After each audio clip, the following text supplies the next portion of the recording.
Hello, everyone. This is just to give a little bit forewarning, the Lagos Career Summit. There were some technical issues, so I will be recording what I was doing for them here with you. So the following presentation is going to be for those purposes. So, Ricardo Lagos, Bawoni, Urokomi ni Dan. Emma Binu mi Buburu Yaruba Mo Nakiku. Hi, Lagos. Good morning. Are you good? My name is Dan. Sorry for my bad Yoruba. I am learning. It is nice to see all of you today. I'm really grateful to be able to be speaking to you. I appreciate everyone that has joined here. It's a sincere privilege. Today, we're going to be going through a presentation really talking about what you could do to put yourself in the best position to succeed in your career. So part of this is going to be I'm going to be going through some slides and talking to you, and then the other part is just really talking straight out. So we are going to get to this here, and I appreciate everyone. Bear with me. So let's do this.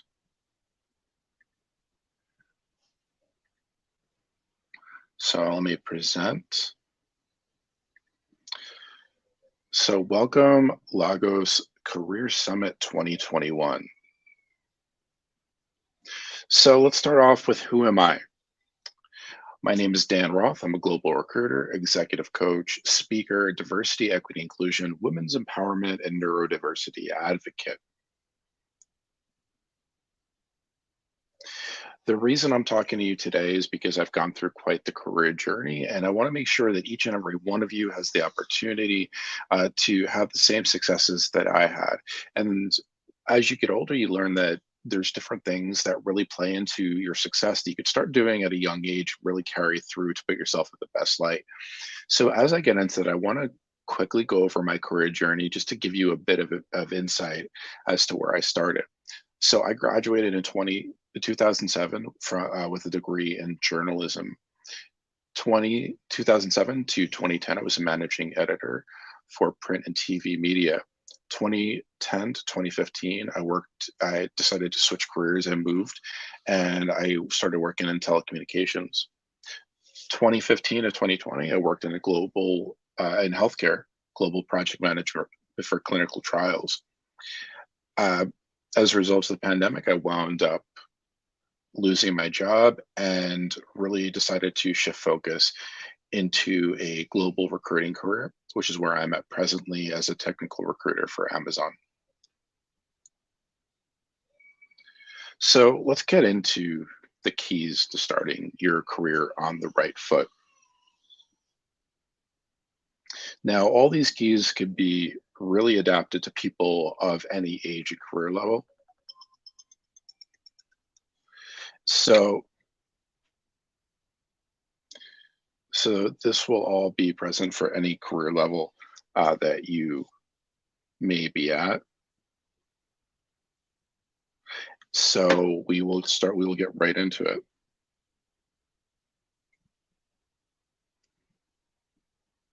So the first thing that I always talk about for those that are starting out their career is finding your unique voice. So what is your unique voice? Well, your unique voice is what separates how you look at the world from how everyone else looks at the world. It's what differentiates you from the candidate next to you. So as you're starting in your career, and I appreciate that all of you are in high school right now or graduating high school, you probably don't have a great understanding of what your individual voice is at this point. And you know, that's okay. We're not all going to know right away. We're not going to all have the same thoughts and contemplations for when we get there.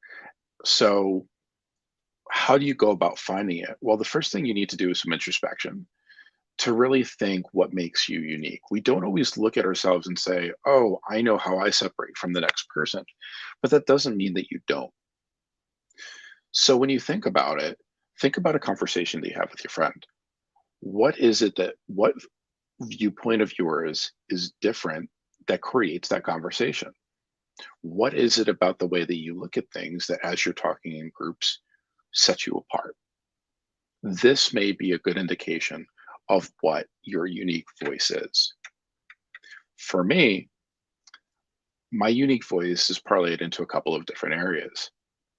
One is I'm a father of twin girls. So that is part of my voice. I can speak to that. I could speak to non traditional gender roles in the family dynamic. I speak to women's empowerment, which is not normal for somebody that looks like me. Um, so I have a women's empowerment series that I do. I'm also a husband and a feminist. That is something that separates me from the person next to me. And the thing about it is that I can speak to it. I can speak to all these different topics, and I'm unafraid to speak to these different topics um, as I go through. So, with your unique voice, so let's say you identify your unique voice. Let's say Ubuntu says, "Okay, I know what my voice is. I really am going to be a voice for the voiceless, for those that need to be educated because they don't have the right influences in Nigeria." That's his voice. That's his thing. So now that drives into personal branding. So once you have this unique voice, what you're going to do is you want to share it with others. So as you're going out with the reason that these are so important is because as you go out throughout your career, your voice is going to be something that carries with you, and it's going to be constantly um, it's going to be constant as you go along. It's going to be not only what separates you from others, but it's going to be what makes people drawn to you during interviews. And the branding is part of it. So your unique voice is how you talk about things. Your branding is taking your unique voice and putting it as a measurable to who you are. So now we're going to now we're going to take it to a social medium. We're going to take it to all these different places, and we're going to show everybody what makes you so special. So share your voice with others on social media and beyond. The reason I talk about this is because a lot of people out there think that getting a job is as easy as going through an application process. It's as easy as just sending them out. And that's not the case. Right now in today's in our global society, we have to stand out more and more. And the thing about it is that if you could identify from an early age how you can do this, you're going to be golden. You're going to be separated. You're going to know exactly what to do, and that in itself is going to be a huge advantage. So, the reason that we focus on social media is because this is there's something I refer to as perceived value, and what perceived value means, quite simply, is that if I go on LinkedIn, if I go on Instagram, if I go on Clubhouse, if I go on all these different mediums and I start talking and I start talking about being a recruiter and what makes me such a great recruiter, and I show my value by giving advice, and I show other people what they could do to improve their search, and it works. Let me be clear, it has to work. Then what happens is that people start paying attention. And when some people pay attention, it escalates. So it goes up and up and up. And then you have higher perceived value. When you have higher perceived value, then not only are going to people take notice, you're going to have other recruiters that are going to start coming to you and saying, hmm, this guy's onto something. I keep seeing them over and over, or her. I keep seeing them over and over and over and over and over. Maybe this is somebody I have to hire. The other way is when this happens, then people may take notice and they may know a recruiter, and they say, hey, Johnny, you need to pay attention to this person. They're putting out some really great information. Not only are they looking for work, or you may not be, but they're presenting great information. So all this part of your branding. Um, so for me, Dan Roth Consulting is my platform that I use for coaching, for speaking, and otherwise. It's my brand. The colors that you're seeing on this particular slide deck, that's my brand. Um, the way that I animate each page, the music that I usually have when I'm doing my lives and go through it. This is all part of my personal brand. Being a father is who I am, but it's also because I talk about it that it is encapsulated as well. So we could see how one thing leads to another, how creating your voice and adding your voice to your brand, putting yourself out there fits in with going through this. So what's next? Probably the biggest thing that I can talk to you about is networking right now. So the reason so you have, we start with your voice, now we go to your brand. So why is it so important to build a network? Well, how could it not be? See, the thing is, I mentioned before that this world is no longer about direct applications. What it is about is who do you know, who can you get in touch with, and how can everything relate to put yourself in the best position.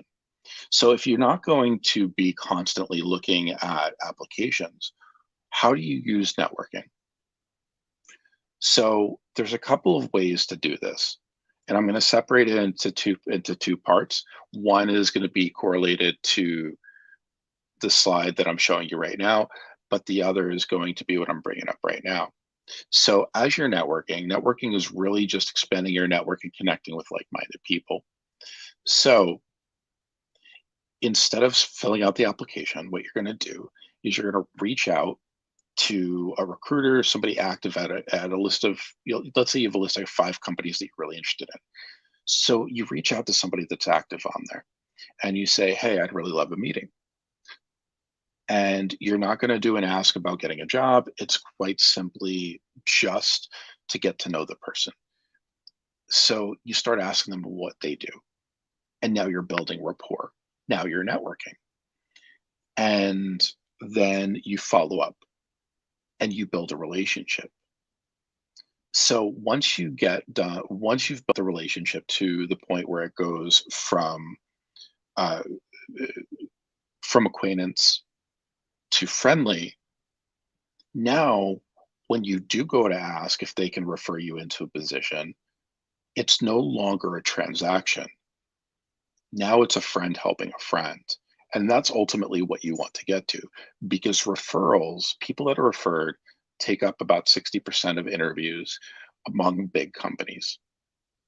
So by getting referred, by building those relationships and networking, it's putting your best foot forward. And what I just said, what I was just talking about there with getting in contact with people at your company is called informational interviews. Huge part of what we do. And it's how I actually got my job with Amazon. So now, what's the other benefit of networking? Well, the other benefit of networking is that you never know who somebody you know knows. So let's use this example. So here I am in the middle, and this is my network. So Funmi, who is on the bottom right, Funmi is my friend that I met through Clubhouse, which is another social networking app. Funmi and I became friends. Funmi knew Abutu, who works for Insightful EduTech. So when Abutu went to Funmi about asking her to be a speaker on this panel, Funmi then referred me to Abutu, who in turn asked me to be speaking to you here today.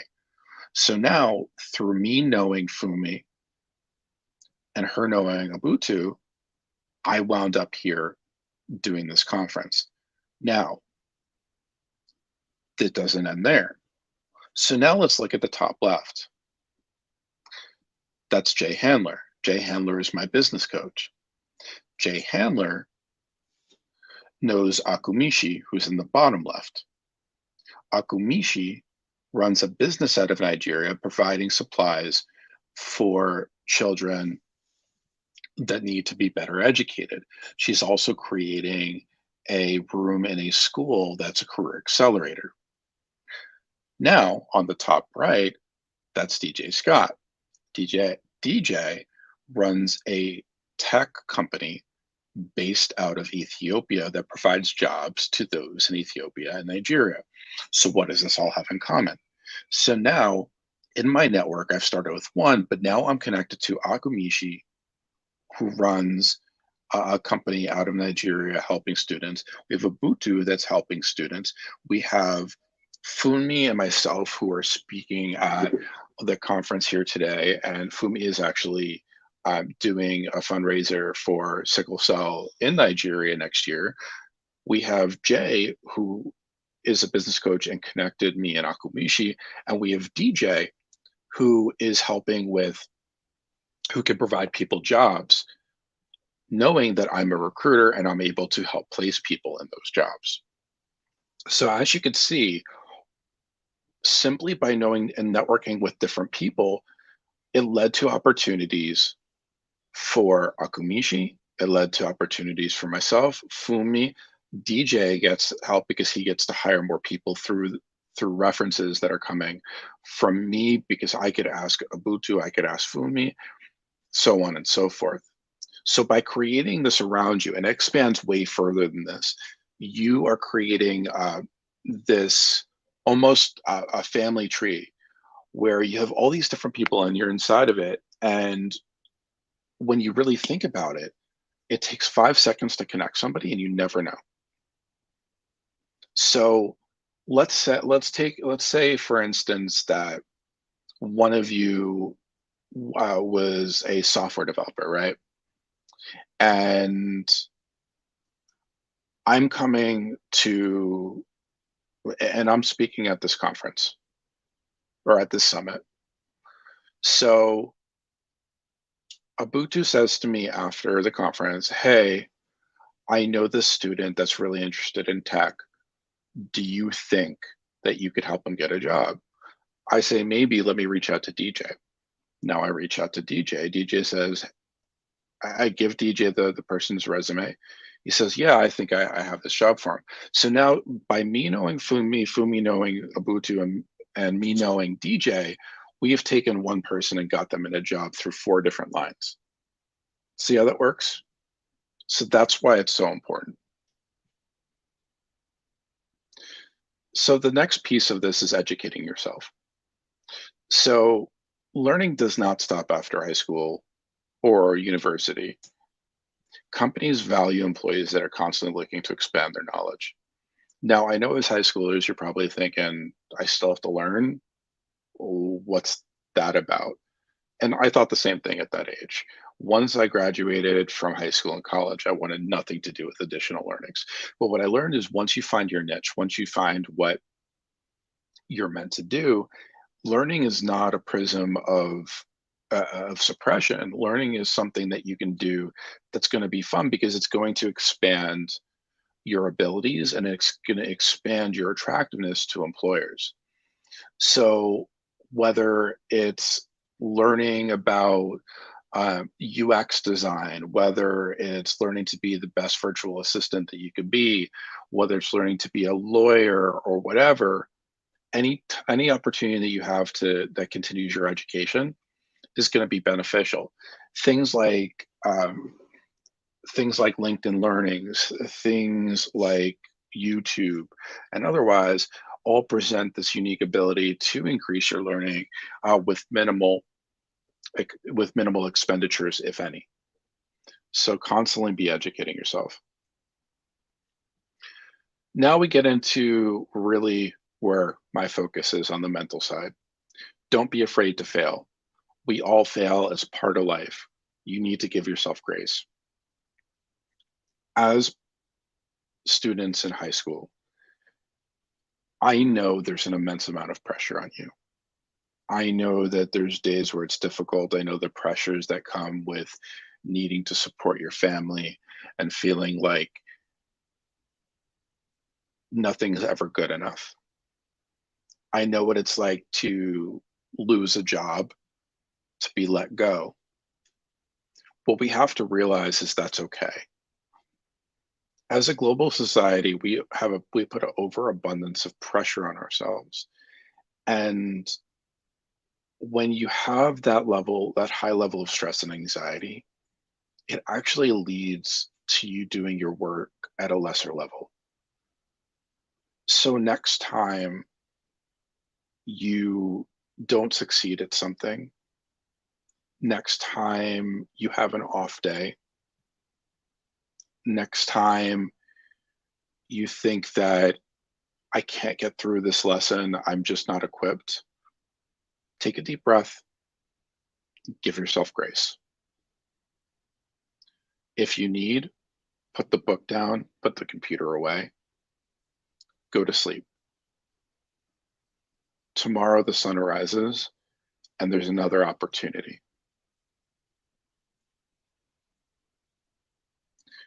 In addition to not being afraid to fail, also don't be afraid to pivot. I've pivoted 4 times in my career, going from media to telecommunications to healthcare. And now, only in my mid 30s did I find my true calling in recruitment. Most people do not know what they want to do straight out of school. You just don't. Some people have passions and they think they do, but others go to college or go to secondary education and they worry about saying, well, I don't know, because they think that they're going to be scrutinized. No, if somebody's scrutinizing you for being unsure, then they don't remember what it's like to be that age. It's 1000% okay to be unsure. You are going to be okay. What you start your career doing does not mean that's what you will always do. You're going to change as a person. You're going to grow as an individual. You're going to have different morals and ethics. You're going to be involved in different social groups. You're going to have different experiences thrown at you that are going to alter your way of thinking. When I graduated college with my degree in journalism, did I ever think I was going to become a recruiter? No. So why did I? Because I looked at what I loved. I said, okay, I love helping people. I love landing people in jobs. I love working with diversity, with women's empowerment. I love giving back. And all these things work together as a recruiter. And that's why I wake up every day loving what I do. But it took me until I was 36 to figure that out. And that's okay. It has to be okay, because to each of us, we have an individual journey to go on.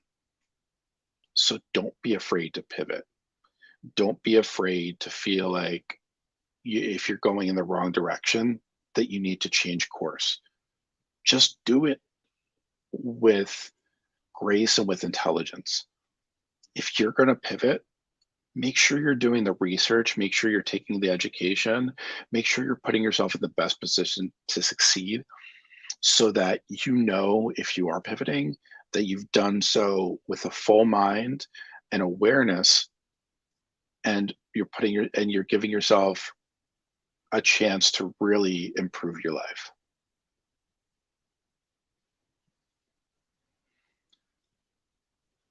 Here's another big thing that a lot of people forget, and I'm sorry if these pictures aren't showing up, I'm not sure why. There is no shame in asking for help when you need it. This goes back to the entire mental health thing.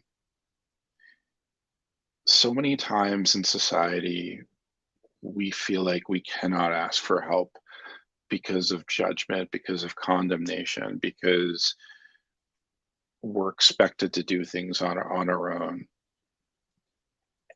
The truth is, nobody does things on their own. I'm working at Amazon, one of the top companies in the world, if not the top. And I found myself asking for help because I didn't know everything. And I had to realize that, and I had to give myself that grace. And by admitting that and asking for help, I wound up realizing that it was a lot easier than I thought. I just needed to be shown. So when you're in that rut, when you're feeling like you are as frustrated as you can be, do not worry about anything other than what's going to put you in your best light. And if that's asking for help, then ask for help. If you need to ask for help more than once, ask for help more than once. Everybody learns differently, everybody grows differently, and everybody adapts differently. So while Carmen may learn through audio, Jack may learn through visual. And then Fumi may learn through both. So there may just need to be a different style that's given to you, or that's shown to you in order to have everything settle in. And that's good because at the end of the day, you're going to get it and it's going to work for you. So we're not done quite yet, but I did want to end my slide deck by saying, yeah, I'm not going to go with that because I don't know how to pronounce that to save my life. What I'm going to say is, Ora bo Lagos, Mari Lepe, good night, Lagos, see you soon. So just to encapsulate everything a little bit,